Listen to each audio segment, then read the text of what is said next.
Assalamualaikum warahmatullahi wabarakatuh. Saya Nuraini, NIM 208620665, kelas 1G Malam, mata kuliah Ilmu Pendidikan, dosen pengampu Mawardi SSI MPD, program studi PGSD Universitas Muhammadiyah Tangerang dengan materi Pendidikan Abad 21.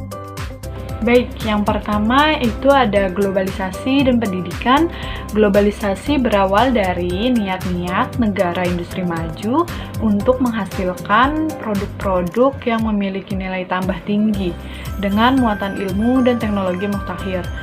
Dan fenomena globalisasi telah menjadi mungkin terutama karena kemajuan yang telah terjadi dalam bidang sains dan teknologi. Dan era globalisasi mempunyai dampak menguntungkan maupun dampak merugikan bagi kehidupan manusia. Ciri-ciri masyarakat pada era globalisasi. Yang pertama yaitu ada ciri abad ini didukung oleh kemajuan teknologi, khususnya ilmu komunikasi yang telah melahirkan suatu bentuk dunia baru yaitu tanpa batas. Dan yang kedua, lahirnya suatu masyarakat mega kompetisi yang melahirkan dunia yang terbuka yang telah merubah seluruh aspek kehidupan manusia.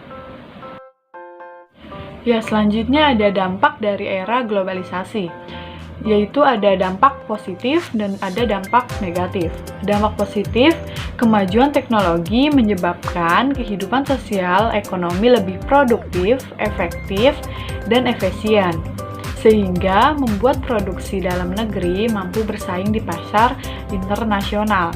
Nah, contohnya seperti di zaman sekarang kita mudah untuk memesan makanan secara online, berbelanja secara online, dan memiliki kesempatan lebih luas dalam menjangkau sesuatu. Dan yang selanjutnya ada dampak negatif, yaitu ancaman terhadap budaya bangsa yang ditandai dengan lahirnya budaya-budaya lokal, lunturnya identitas bangsa dari pengaruh budaya global. Nah, dari dampak negatif ini, contohnya seperti kita yang terlalu senang dalam menonton film drama dari luar negeri, kayak gitu, terus kayak style-style yang seperti itu, dan terlalu malas mengerjakan sesuatu karena sudah terpengaruh dengan gadget dan yang lainnya.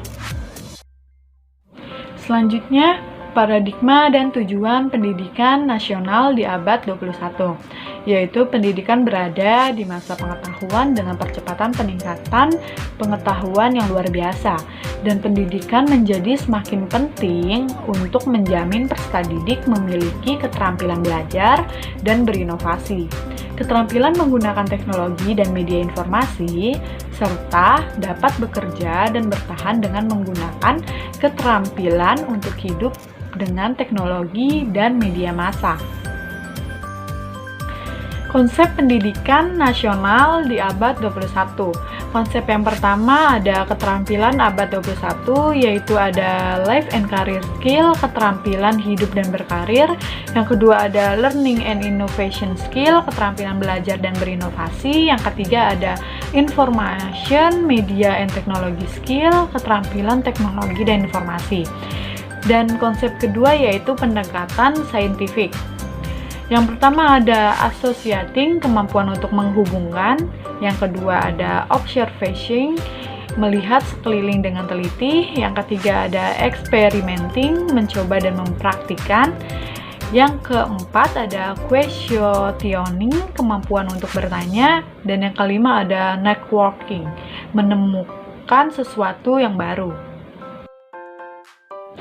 Yang terakhir yaitu konsep ketiga, penilaian autentik, mengukuran langsung keterampilan peserta didik yang berhubungan dengan hasil jangka panjang.